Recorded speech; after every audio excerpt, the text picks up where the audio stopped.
નમસ્કાર, આપ જોઈ રહ્યા છો મંતવ્ય ન્યૂઝ અને હું છું આપની સાથે લખમા। એશિયાની સૌથી મોટી ડેરી બનવા તરફ બનાસ ડેરી આગળ વધી રહી છે અને જેમાં પર્યાવરણ જાળવણી અને કાર્બન ફૂટપ્રિન્ટ ઘટાડવાની દિશામાં વધુ એક મહત્વનું પગલું તેમણે ભર્યું છે।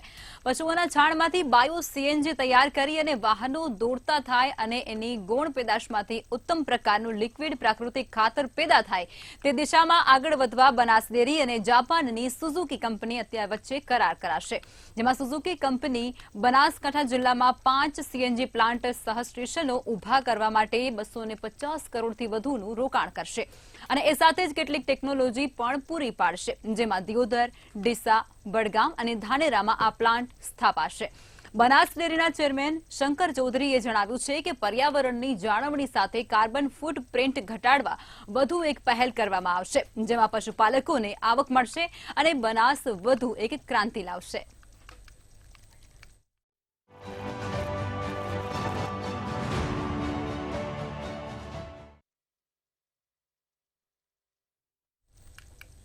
તો આજ મુદ્દે બનાસ ડેરીના ચેરમેન શંકર ચૌધરીએ શું કહ્યું, આવો તે સાંભળી લઈએ। જાપાનની સુઝુકી કંપની અને બનાસ ડેરી બે સાથે મળીને બનાસ ડેરીમાં બાયો સીએનજી પ્લાન્ટ કરી રહ્યા છે। આગામી સમયમાં 5 નવા પ્લાન્ટ બનાસકાંઠા જિલ્લામાં બને અને 5 લાખ કિલો રોજનું ગોબર એમાંથી પ્રોસેસિંગ થાય અને જિલ્લાના ખેડૂતોને પણ રોજના 5 લાખ કરતાં વધારે રૂપિયા વધારાની ઇન્કમ દૂધ સિવાયની ગોબરમાંથી મળે। આ પ્લાન્ટમાંથી 2 મુખ્ય વસ્તુ બનશે, જેમાંથી એક બાયો સીએનજી અને બીજું પ્રાકૃતિક ખાતર। પ્રાકૃતિક ખાતરના કારણે, કુદરતી ખાતરના કારણે જમીનની ફર્ટિલિટી વધશે અને તેમાંથી તૈયાર થયેલો ખોરાક, તેમાંથી તૈયાર થયેલું અનાજ એ ઝેરમુક્ત હશે। સાથે સાથે બાયો સીએનજીમાંથી અહીંની ગાડીઓ પણ ચાલી શકશે, જેથી એન્વાયરમેન્ટના પ્રોટેક્શનનું કામ પણ કરી શકાશે। વિદેશમાંથી આયાત કરવો પડતો સીએનજી, તેમાં પણ દેશનું હુંડિયામણ વધશે અને ખાસ કરીને ગ્રીન એનર્જી માટેનો જે કન્સેપ્ટ દેશના પ્રધાનમંત્રી મોદી સાહેબ વાત કરે છે, તો એ થીમ પૂરો થશે અને નેચરલ ફર્ટિલાઇઝર, જેના કારણે જમીનની ફળદ્રુપતા પણ વધશે। આ બંને કામ બનાસની ધરતી ઉપર કરવા જઈ રહ્યા છીએ। 250 કરોડથી વધારાનું રોકાણ એ સુઝુકી કંપની બનાસ ડેરીની સાથે રહીને કરશે। આવનારા સમયમાં દૂધની સાથે સાથે ગોબરમાંથી પણ વધારાની ઇન્કમ ખેડૂતો પશુપાલકોને મળશે।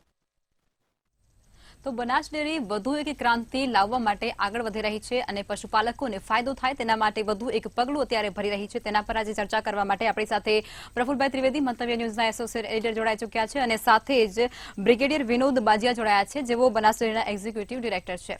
પહેલા તો બંને મહાનુભાવોનું સ્વાગત છે। પ્રફુલભાઈ, જે પ્રમાણે બનાસ ડેરી વધુ એક ક્રાંતિ તરફ આગળ જઈ રહી છે, પશુપાલકોને શું ફાયદો થશે અને આ સમગ્ર મુદ્દાને તમે કઈ રીતે જુઓ છો? લખમા, બનાસ ડેરી છે એશિયાની સૌથી મોટી ડેરી બનવા તરફ અત્યારે આગળ વધી રહી છે અને એની વિકાસ યાત્રામાં સૌથી મોટું પ્રદાન હોય, માર્ગદર્શન હોય તો એના અધ્યક્ષ શંકરભાઈ ચૌધરીનું છે। અને અત્યારે બનાસ ડેરીએ જે સૌથી જાપાનની મોટી મોટર કંપની છે સુઝુકી, એની સાથે એક એમઓયુ કર્યા છે કે જે અહીંયા 250 કરોડનો પ્લાન્ટ નાખવાના છે અને એ પ્લાન્ટની અંદર ગાય અને ભેંસનું છાણ અને મૂત્ર, એટલે જે છાણ છે એમાંથી સીએનજી બનશે, તેમજ એક લિક્વિડ પ્રાકૃતિક ખાતર પણ બનશે। આ બહુ જ મોટો પ્લાન્ટ છે, 250 કરોડનો પ્લાન્ટ છે અને જે પશુપાલકો છે એને એના દૂધના વેચાણમાંથી તો આવક મળે જ છે, પરંતુ વધારાની આવક આ પણ મળી શકશે। અને અત્યારે એ લોકોએ થોડા વર્ષો પહેલાં 2019માં એક પાયલોટ પ્રોજેક્ટ કર્યો હતો દામામાં અને એ સફળ ગયા પછી એનાથી પ્રેરાઈ અને સુઝુકીએ આ બીજા પ્લાન્ટ ઊભા કરવા માટેનો એમઓયુ કર્યો છે। બીજા પ્લાન્ટ છે ધાનેરા, વડગામ, દિયોદર અને ડીસામાં નખાશે। આ 5 પ્લાન્ટ ભેગા થઈને એની 5 લાખ કિલો છાણને પ્રોસેસ કરવાની એની રોજની ક્ષમતા હશે. એટલે એક પ્લાન્ટ છે રોજનું 1 લાખ કિલો છાણ છે એને પ્રોસેસ કરશે અને એમાંથી એ સીએનજી બનાવશે અને સીએનજીના સ્ટેશનો, ફિલિંગ સ્ટેશનો, વાહનોમાં ભરવા માટેના ફિલિંગ સ્ટેશનો પણ ઊભા કરાશે અને જે ત્યાંના પશુપાલકો છે એનું જીવન ધોરણ ઊંચું આવે એ માટે એ દિશામાં એક આ બહુ મોટી કામગીરી થશે એમ અત્યારે આપણને જણાય છે. શંકરભાઈ ચૌધરીએ એમ કહ્યું હતું કે વડાપ્રધાન શ્રી નરેન્દ્રભાઈ મોદીના માર્ગદર્શન પ્રમાણે ડેરી પ્રગતિ કરી રહી છે અને ગોબરધન એમણે જે ખાતર બનવાનું છે છાણમાંથી એના માટે શબ્દ વાપર્યો છે ગોબરધન. ગોબરધન પ્રોજેક્ટ થકી જિલ્લામાં સ્વચ્છ ઈંધણ અને જૈવિક ખાતરનું ઉત્પાદન કરી સર્ક્યુલર ઇકોનોમી પ્રસ્થાપિત કરવાની દિશામાં ખૂબ જ આગળ વધી શકાશે. એટલે એમનું કહેવું એવું છે કે જે પશુપાલકો છે એમને છાણમાંથી એક વધારાની આવક મળશે અને એનું જીવન ધોરણ ઊભું થશે, વાતાવરણ એક સ્વચ્છ બનશે અને પર્યાવરણની દ્રષ્ટિએ મોટો ફાયદો થશે. કાર્બન ક્રેડિટની દિશામાં પણ બહુ મોટો ફાયદો થવાનો છે આ પ્રોજેક્ટના કારણે. અને જે આ દિશામાં આગળ વધવાનું છે એ સંદર્ભમાં આજે સુઝુકીના જાપાનના જે પ્રમુખ છે તોશીહિરો એ બનાસકાંઠાની મુલાકાતે આવ્યા હતા અને ખેડૂતોના સંમેલનમાં Suzuki research and development in India એ પછી એનડીડીબી અને બનાસ ડેરી વચ્ચે બાયોગેસ ટેકનોલોજીની જે ટેકનિકલ જે બાબતો ઊભી થવાની છે એના સંશોધન માટે જાપાનની જે ટોયોહાશી યુનિવર્સિટી છે એના વૈજ્ઞાનિકો છે એની મદદ પણ લેવામાં આવી છે અને આખો જે પ્રોજેક્ટ છે એ ખૂબ જ સાયન્ટિફિક રીતે કામ કરે અને ત્યાંના પશુપાલકો છે. અત્યારે તમે જુઓ કે ગામડાની અંદર મોંઘવારીએ ભરડો લીધેલો છે અને પશુપાલકો અને ખેડૂતો છે એને એની જીવન ધોરણ ઊંચું આવે એ ખૂબ જ જરૂરી છે. કેમ કે ગામડાના જે લોકો છે એને ગામડાની અંદર જ જો એને પેટીયું મળી રહે, પેટીયું રળી શકે તો શહેરો ઉપરનું ભારણ ઘટી શકે. અને તમે જુઓ કે આજે છાણ છે, તમે ગામડામાં તમે આંટો મારશો તો છાણ જ્યાં ત્યાં રખડતું હોય છે, તમે એના પ્રવેશ દ્વારે જ ઉકરડા હોય છે અને આ બધી જ બાબતોનો જો આ ખાતરને પ્રોસેસ કરવામાં આવશે, આ છાણની પ્રોસેસ કરવામાં આવશે તો હું માનું છું કે ગામડામાં સ્વચ્છતાનું ધોરણ પણ ખૂબ જ ઊંચું જશે, જેને કારણે એક સ્વચ્છ વાતાવરણ સર્જાશે. અવારનવાર જે રોગચાળા ફેલાય છે એ પણ કાબૂમાં આવી શકશે. કારણ કે અત્યારે તમે બહાર ઉકરડો હોય ને એના પર વરસાદનું પાણી પડે અને કોહવાટ થાય ને અનેક જાતના જીવજંતુ ઊભા થાય, માખી થાય, મચ્છર થાય. આજે તમે જુઓ કે માખીથી ફેલાયેલો વાયરસ અત્યારે ચાંદીપુરા અત્યારે જીવલેણ બાળકો માટે બની રહ્યો છે. એટલે ગામડા સ્વચ્છ થાય અને એનું આર્થિક જીવન ધોરણ ઊંચું જાય એ દિશામાં બનાસ ડેરીનું આ બહુ જ મહત્વનું કદમ આગામી દિવસોમાં સાબિત થવાનું છે. બિલકુલ. હવે આ ચર્ચામાં આપણી સાથે બિપિનભાઈ દેસાઈ પણ જોડાઈ ચૂક્યા છે, એક પશુપાલક આગેવાન છે તેઓ. स्वागत है आपका बिपिन भाई। विनोद जी, आप मुझे ये बताइए कि जो प्लांट आप लाने वाले हैं बनास डेयरी और सुजुकी के साथ में मिलकर, वो कितने पशुपालकों को सीधा फायदा देगा? जैसा कि मेरे पहले वक्ता ने बताया, सबसे पहले मैं ब्रिगेडियर विनोद बाजिया हूं, executive director Banas dairy. Banas dairy Asia की सबसे बड़ी डेयरी है जो औसतन 1 करोड़ लीटर दूध रोजाना हमने संकलन किया है उसका। साथ साथ में देश के प्रधानमंत्री श्री नरेंद्र भाई मोदी जब 2016 में आए थे तो उन्होंने बोला था कि क्यों न हम एक किसानों को दूसरा आय का स्रोत प्रदान करें और क्यों न गोबर में से गोवर्धन बनाया जाए। उस आइडिया से इस डेयरी के चेयरमैन और गुजरात विधानसभा के अध्यक्ष श्री शंकर भाई चौधरी ने इस आइडिया को आगे ले जाकर 2019 में पहला प्लांट बायो सीएनजी का डामा में लगाया। ये एक पायलट था और एक बहुत ही सफल पायलट रहा।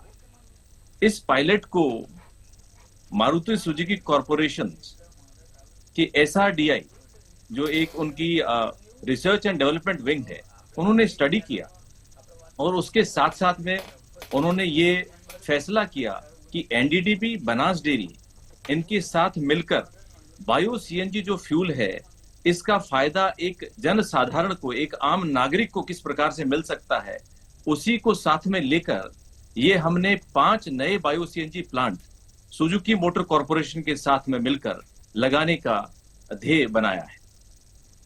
જી બિલકુલ બિપિનભાઈ, તમે એ કહો કે તમે એક પશુપાલક આગેવાન છો, તો તમે મને એ કહો કે જે પ્લાન્ટ આવવાનો છે એ પ્લાન્ટને લઈ અને પશુપાલકો છે તેમનું જીવન ધોરણ કેટલા સ્તર સુધી ઊંચું જશે?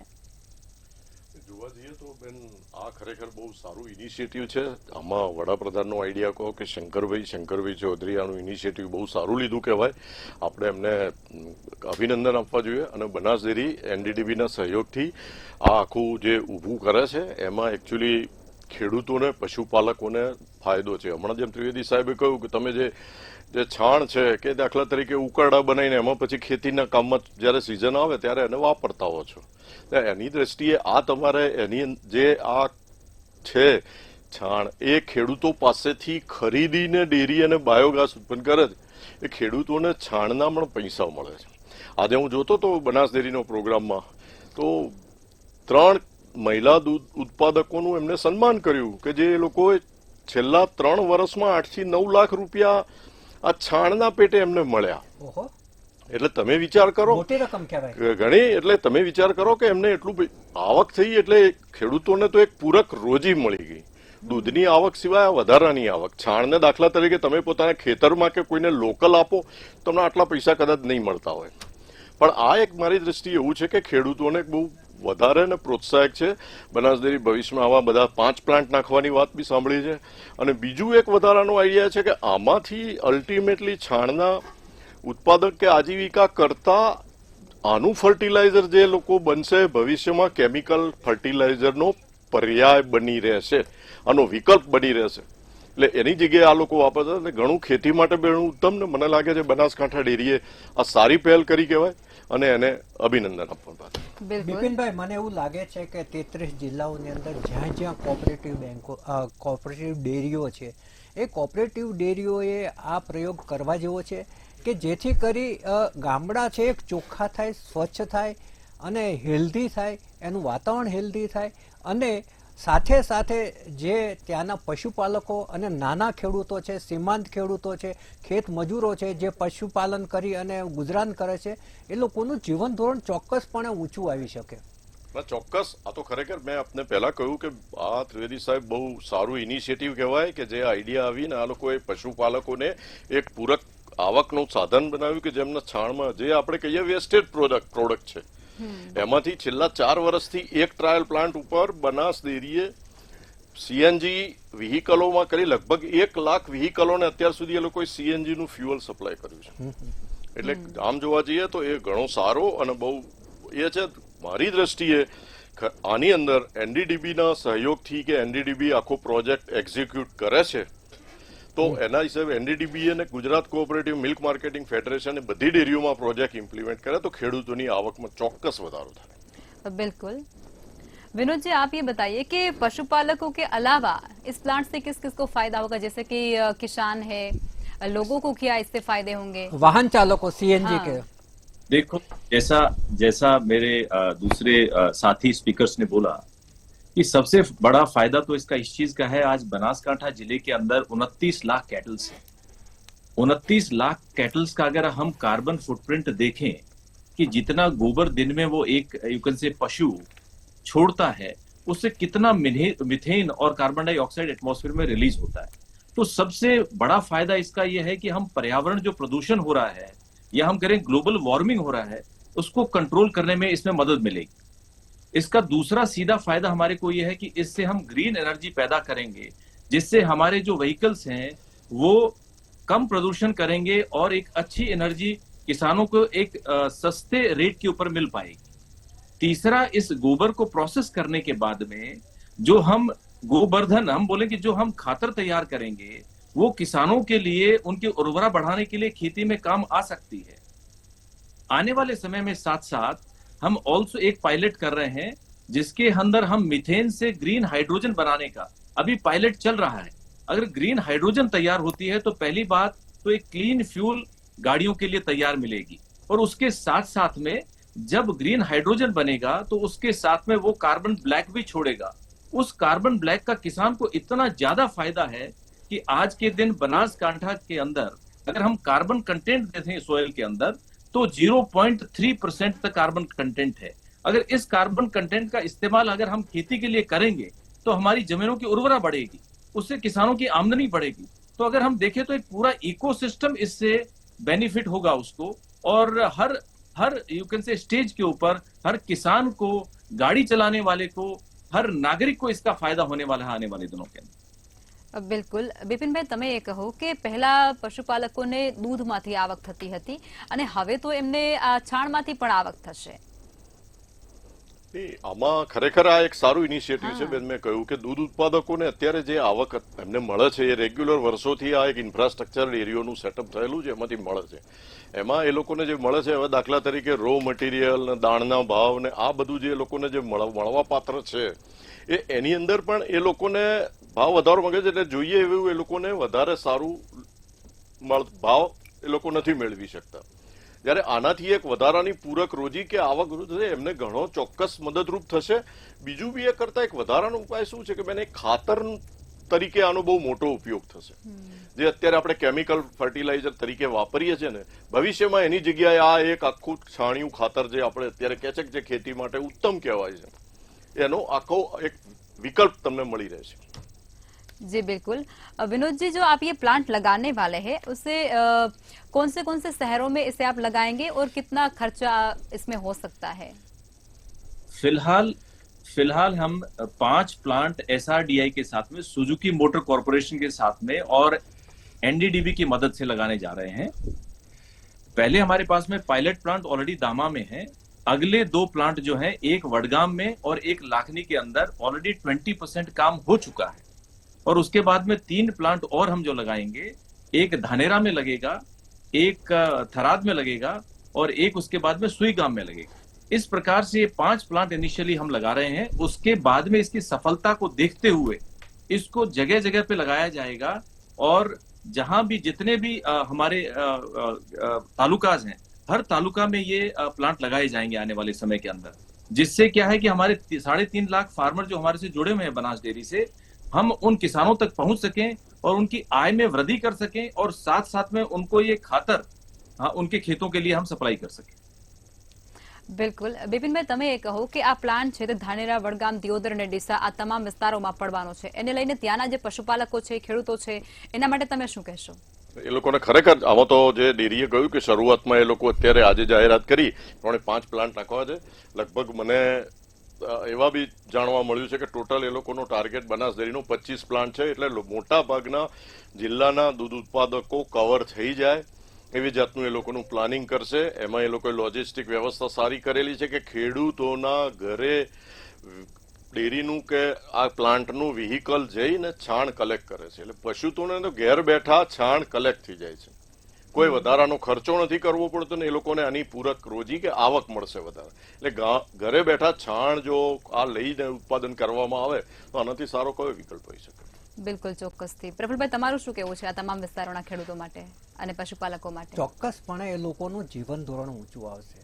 લખમાં આજે ગામડાઓ તૂટતા જાય છે અને શહેરો તગડા થતા જાય છે. શહેરો એટલા બધા વિસ્તરણ થતું જાય છે કે એનું પોતાનું જ વજન ના ઝીલી શકે. આજે તમે અમદાવાદ જુઓ કે અમદાવાદમાં છેક બોપલથી લઈને અસલાલીથી લઈને કેટલો વિસ્તાર અંદર આવી ગયો છે કે આજે મ્યુનિસિપલ કોર્પોરેશન એની પ્રાથમિક સુવિધાઓ માટે પણ પહોંચી શકતું નથી. અને પછી આપણે કહીએ કે ભાઈ પાણી ભરાય છે અને નિકાલની વ્યવસ્થા નથી, પણ બધે પહોંચી શકે એવું રહ્યું જ નથી, કારણ કે શહેરો ઉપરનું ભારણ, ઓવરલોડ કહેવાય, એ વધી ગયું છે. એટલે ગામડાના લોકોને જો ગામડાની અંદર જ રોજીરોટી મળી રહી છે, જે ગાંધીજીનો સિદ્ધાંત હતો, ગ્રામ અર્થતંત્ર એમને આપ્યું હતું, ગ્રામ ઉદ્યોગની પરિકલ્પના આપી હતી કે ગામડાના માણસને ગામડામાં જ રોજીરોટી મળી રહે. શા માટે શહેરના એક બિન આરોગ્યપ્રદ વાતાવરણમાં પગ મૂકે? પરંતુ એ એને નથી મળતું. અને બીજું, ત્યાં એને પ્રાથમિક સુવિધાઓ તમે આપો, દવાખાના આપો, તમે એને સારી સ્કૂલ આપો તો શું કામ એ શહેર તરફ દોડશે અને એને ત્યાં રોજીરોટી મળી રહે. અને વિનોદજીએ જે વાત કરી ગ્રીન હાઇડ્રોજનની, એ તો ઘણી બધી સારી વાત છે. જો ગ્રીન હાઇડ્રોજનથી તો કેટલું બધું પ્રાકૃતિક રીતે આપણને ફાયદો પહોંચી શકે એમ છે. એમણે એ પણ મોટો સારો દાખલો આપ્યો, આંકડો આપ્યો આપણને કે 29 લાખ પશુઓ બનાસકાંઠા વિસ્તારમાં છે. એટલે આટલા પશુપાલક 29 લાખ પશુઓ જેના ઘરે હશે એ બધાને એનો ફાયદો પહોંચવાનો છે. અને છાણમાંથી જો પૈસા મળી શકતા હોય, આજે ખેડૂત અને પશુપાલકો ગરીબ શા માટે છે? કેમ કે એની તમામ ચીજોના પૈસા એને નથી મળતા. દાખલા તરીકે આપણે ખેડૂત છીએ એ કપાસની ઉપરથી આખું જે સાંઠી હોય છે એના પરથી કપાસ લઈ લઈને બાકીની સાંઠી ફેંકી દે છે. ઘઉંની ઉપરથી ડુંડી લઈને બાકીનો છોડ ફેંકી દે છે. જ્યારે આખા છોડની અંદર રહેલા કેમિકલ્સની ઓળખ થશે અને એની ખરીદી નીકળશે ત્યારે ચોક્કસપણે ખેડૂતોનું જીવન ધોરણ પણ એટલું જ ઊંચું આવશે. એટલે તમે ગામડાની અંદર વસતા લોકો જે કાંઈ ઉત્પાદન કરે છે, જે કાંઈ એની આજુબાજુનો જે વિસ્તાર છે એમાં ટેકનોલોજી દાખલ થાય. અને બીજી વસ્તુ એ છે કે તમારા રાસાયણિક ખાતરના કેટલું બધું તમારા આરોગ્યને નુકસાન કરે છે. આજે કેન્દ્ર સરકાર પોતે પ્રાકૃતિક ખેતી તરફ વળવા માટે વારંવાર ખેડૂતોને આગ્રહ કરી રહી છે, પણ તે પ્રાકૃતિક ખેતી તરફ ત્યારે જ વળે કે જ્યારે પર્યાપ્ત પ્રમાણમાં એને ખાતર મળી રહે અને પર્યાપ્ત પ્રમાણમાં એના પ્રાકૃતિક જંતુનાશકો મળી રહે તો રાસાયણ ઓછું થાય. અને રાસાયણ ઓછું થાય ને તો કેન્સર જેવા દર્દો પણ ઓછા થશે. આજે કેન્સરનું મોટું કારણ પેસ્ટિસાઇડ્સ અને રાસાયણિક ખાતરો હોવાનું ડોક્ટરો પણ જણાવે છે. એટલે આપણે ગામડામાં તંદુરસ્તી પહોંચાડવી હોય તો આ રીતે નવી ટેक्नोलॉजी ચોક્કસपणे આપણે સહારો લેવો જ પડશે. बिल्कुल. विनोद जी, जो ये प्लांट आप लगाने वाले हैं उससे एक दिन के अंदर आप कितनी इनकम करने का लक्ष्य लेकर चल रहे हैं? हमारा जो फिलहाल में दामा प्लांट है उसमें हम 40,000 केजी गोबर रोजाना लेते हैं. जो नए प्लांट लगेंगे उनकी कैपेसिटी है 1 लाख केजी गोबर रोजाना खरीदा जाएगा. 5 प्लांट्स के अंदर 5 लाख केजी गोबर रोजाना का आएगा, जिसका मतलब हो गया तकरीबन 5 लाख रुपया, या आने वाले समय में उससे ज्यादा रुपया किसानों के हाथों में जाएगा. और जैसे जैसे ये प्लांट दूसरे तालुकों में जाते रहेंगे उतने किसान हमारे साथ में जुड़ते रहेंगे. साथ साथ में मैं ये भी बताना चाहूंगा यहाँ पर कि प्रधानमंत्री श्री ने ये बताया था कि हमारे किसानों की आमदनी दोगुनी होनी चाहिए, और उसी बात को हमारे विजनरी चेयरमैन साहब ने उस बात को आगे बढ़ाते हुए हमें ये मजबूती प्रदान की कि हम जिस भी तरीके से गोबर खरीद कर अपने किसानों के हाथ मजबूत करें, उनकी आय में वृद्धि करें, और आने वाले दिनों के लिए जो सर्कुलर इकोनॉमी का जो सिस्टम है इसको जितना मजबूत करेंगे उतने हमारे किसान मजबूत होंगे और उनकी आर्थिक. जी, હવે બિપિનભાઈ તમે મને એ કહો કે પશુપાલક તરીકે અને પશુપાલક આગેવાન તરીકે ભૂતકાળમાં જે પશુપાલકો હતા એ અને અત્યારે જે પશુપાલકનું વ્યવસાય કરી રહ્યા છે તે બંનેની અંદર તમે અત્યારે હાલ તફાવત કેવો જોઈ રહ્યા છો? બંનેનું જીવન ધોરણમાં કયો તફાવત છે? ઉડીને આંખે વળગેવું. આમાં શું છે કે જો પશુપાલકને બેન તમે જે કહ્યું ને કે જેમ કે પશુપાલકને અત્યારે જેટલા પશુ રાખતો હોય એના ભાવના પ્રમાણે એ લોકોની આવક લિમિટેડ થઈ જતી લાગે છે. કારણ કે એ લોકોને જે આવક એકધારી જે મળતી હોય એમાં એ લોકોને વધારાનો કોઈ બેનિફિટ કે ફાયદો થતો નથી. બરાબર છે. હવે આ એક એ લોકોના વિકલ્પ કે દાખલા તરીકે એમને પશુને સાચવવાનો ખર્ચ, માવજત ખર્ચ, દાણનો ખર્ચ, આ બધો ખર્ચ એટલો બધો વધારે આવે છે કે એ લોકોની એ લોકોને આવક બહુ ઘટતી જતી હોય છે. એટલે એ લોકોને એવું છે કે ભાઈ દાખલા એ લોકો એવું વિચારે છે કે ભાઈ એક પશુ વધારે રાખીએ, 2 પશુ વધારે રાખીએ, થોડી આવક વધે, પણ સામે એ પ્રમાણે ખર્ચો પણ વધતો હોય છે. જ્યારે આ તમારા જેટલા પશુ હોય એમાં એક આ ચોખ્ખી વધારાની આવક ચાલુ થઈ એટલે ચોક્કસ રૂપે पशुपालकों માટે तो આ वरदान रूप साबित થશે. बिल्कुल. विनोद जी, आप मुझे ये बताइए कि जो ये प्लांट है उसके हिसाब से आप प्रदूषण को कितना कंट्रोल कर सकेंगे? देखिए, अगर आज के दिन अगर अपन गोबर जितना भी हमारे, जैसे मैंने बताया 29 लाख एनिमल्स हमारे डिस्ट्रिक्ट में हैं, और उससे जितना गोबर आज के दिन हमारे गांव के अंदर है उस हिसाब से मिथेन और कार्बन डाइऑक्साइड जो रिलीज हो रही है उससे प्रदूषण के ऊपर काफी इम्पैक्ट है. क्योंकि आने वाले दिनों में जब तक हम इसको कंट्रोल नहीं करते हैं, हमारा जो स्वप्न है कार्बन न्यूट्रलिटी का या कार्बन रिडक्शन का, वो संभव नहीं है. और उसको संभव करने के लिए ये एक बहुत अच्छा प्रयास और एक बहुत अच्छा पायलट है जिससे आने वाले दिनों में हम गोबर को एक अच्छे तरीके से प्रोसेस करके, और उसका यही नहीं कि हम सिर्फ बायो सीएनजी ही तैयार करेंगे, उससे ग्रीन हाइड्रोजन तैयार होगी, उससे अपना ऑर्गेनिक मेन्योर तैयार होगी, और उससे किसानों के जो खेत हैं उनकी फर्टिलिटी, उनकी मेन्योर, जो मेन्योर खेतों में जाएगी उससे फर्टिलिटी और उर्वरा बढ़ेगी। तो ये कंप्लीट आई वुड से कि सर्कुलर इकोनॉमी जो है अपनी, उसको और ज्यादा बल मिलेगा इससे। બિલકુલ પ્રોફેસર, તમે શું કહેશો સમાપનની અંદર? ઓર્ગેનિક ખેતી તરફ આપણો દેશ અત્યારે આગળ વધી રહ્યો છે અને તેની અંદર આ પ્લાન્ટ કેટલો ફાળો આપશે? વિનોદજી અને બિપિનભાઈએ બહુ જ સારી માહિતી આપી. બિપિનભાઈ તો પોતે પશુપાલનના વ્યવસાય સાથે સંકળાયેલા આગેવાન છે અને એમને બહુ લાંબા વર્ષોનો અનુભવ છે, એટલે અનુભવનો નિચોડ આપણને ઘણો બધો લાભ મળ્યો. અને એ જે ખેડૂતો છે ને, ખેડૂતોને એની આવક વધારો થવો જ જોઈએ. કારણ કે આપણે ત્યાં કહેવત છે કે ખેડૂત છે દેવામાં જન્મે છે ને દેવામાં મૃત્યુ પામે છે. એ જ્યારે જન્મે છે ત્યારે એના પિતા દેવું મૂકીને જતા હોય છે ને મૃત્યુ પામે ત્યારે એના દીકરાઓ ઉપર દેવું મૂકીને જતા હોય છે. કારણ કે આપણે ત્યાં ચોર ખાય, મોર ખાય, ઢોર ખાય, સાહુકાર ખાય ને વધે એ ખેડૂતના ઘરમાં આવે.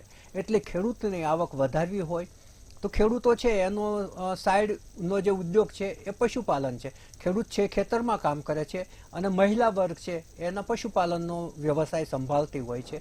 એટલે આ બે પાસા જ્યારે ઊંચા આવે ત્યારે ખેડૂતને ચોક્કસપણે, પશુપાલકને ચોક્કસપણે લાભ થવાનો છે અને આનાથી પર્યાવરણને બહુ જ મોટો ફાયદો થવાનો છે. જે વિનોદજીએ કહ્યું કે જે મિથેલ ગેસ છૂટે છે એ આપણા માનવ આરોગ્ય માટે હાનિકારક છે, કાર્બન ડાયોક્સાઇડ છૂટે છે. હવે જો એ છાણ તરત ને તરત ત્યાંથી જતું રહે તો ગામડાઓ કેટલા ચોખ્ખા, અને કારણ કે હવે ગામડાઓ સુધી રોડ તો પહોંચી ગયા છે, પરંતુ રોડ ઉપર શું આપણને જોવા મળે છે? ગાયના પોદળા, ભેંસના પોદળા અને આગળ ઉકરડા, એ બધું જ જો જતું રહે તો ગામડું પોતે કેટલું ચોખ્ખું અને સ્વચ્છ લાગશે. એનું વાતાવરણ સારું થાય તો લોકોને ત્યાં રહેવાનું પણ મન થાય એવું સારું વાતાવરણ ઊભું થશે. અને જે પશુપાલકો છે એને બિપિનભાઈએ કહ્યું રહે તે સાઈડની જે ઇન્કમ મળશે ને એનાથી એનું જીવન ધોરણ, એનું જીવનનું જે જીવવા માટેનું સ્તર છે એ ઘણું ઊંચું આવશે. અને જીવન ધોરણ ઊંચું આવશે તો એમના બાળકોને સારી રીતે ભણાવી શકશે અને એમના બાળકો પણ આગળ આવશે. એટલે આ ગામડાની અંદર, હું માત્ર બનાસ ડેરીની કે બનાસની વાત નથી કરતો, આખા ગુજરાતની અંદર આ પ્રયોગો થવા જોઈએ. અને ગામડામાં જે ખેડૂત છે એને પ્રાકૃતિક ખાતર સરળતાથી મળી રહે, પ્રાકૃતિક જંતુનાશકો મળી રહે, પ્રાકૃતિક ખેતીને આપણે પ્રોત્સાહન આપીએ અને ખેડૂતની આવક વધે, પશુપાલકની આવક વધે, એવું તમામ જિલ્લાઓમાં, તમામ ગામોમાં પ્રયાસો કરવાની જરૂર છે. ટેકનોલોજીનો આપણે ઉપયોગ કરી શકીએ એમ છીએ, ટેકનોલોજીનો ઉપયોગથી પાણીનો બગાડ પણ આપણે અટકાવી શકીએ એમ છીએ. પરંતુ આપણા ખેડૂત જો સમૃદ્ધ થશે તો દેશ સમૃદ્ધ થશે. કારણ કે આજની તારીખે તે 60 થી 65% લોકો ખેતી ઉપર અને ખેતી સાથે સંકળાયેલા વ્યવસાયો, પશુપાલનને એ બધા ઉપર નભી રહ્યા છે. કેટલાક લેબર તરીકે, ખેતમજૂર તરીકે નભી રહ્યા છે. એટલે આજે 65% જે વસ્તી છે એ વસ્તી જ સૌથી જીડીપીમાં મહત્વનો રોલ ભજવે છે. જ્યારે કોરોનાની અંદર બધા જ ઉદ્યોગો બંધ હતા ત્યારે જીડીપી માત્ર અને માત્ર અને માત્ર ખેતીના કારણે આપણા દેશની અંદર જળવાઈ રહી હતી. આપણા દેશની અંદર મંદીને આપણે ખાલી શકીએ છીએ એનું મુખ્ય કારણ પણ ખેતી છે, વ્યવસાય છે. અને સરકારે પણ ખેતી અને પશુપાલકોના ઉપર ખૂબ જ ધ્યાન આપવાની જરૂર છે. અત્યારે ધ્યાન આપી રહ્યા છે, સારી વાત છે. બનાસ ડેરી ખૂબ જ પ્રશસ્ય કામગીરી કરી રહી છે, આ અભિનંદનને પાત્ર છે. પરંતુ આખા રાજ્યની અંદર આ જ પ્રકારનું વાતાવરણ ઊભું થવું જોઈએ. અને જે વડાપ્રધાને 2 થી 3 વખત કહ્યું છે એમના જાહેર ભાષણોમાં કે મારા દેશને આ ખેડૂતની આવક ડબલ થવી જોઈએ, મારા દેશનો ખેડૂત છે મારુતિમાં ફરતો હોવો જોઈએ, એ સપનું ત્યારે જ સાકાર બને જ્યારે તમે એનું સમગ્રતયા એનું જીવન ધોરણ ઊંચું લાવો, એની આવકનું ધોરણ ઊંચું લાવો અને એને સારી સુવિધાઓ આપો. બિલકુલ, તમામ મહાનુભાવો ચર્ચામાં જોડાયા તે બદલ તમામનો આભાર. સીધો સંવાદની ચર્ચામાં અત્યારે બસ આટલું જ. નમસ્કાર.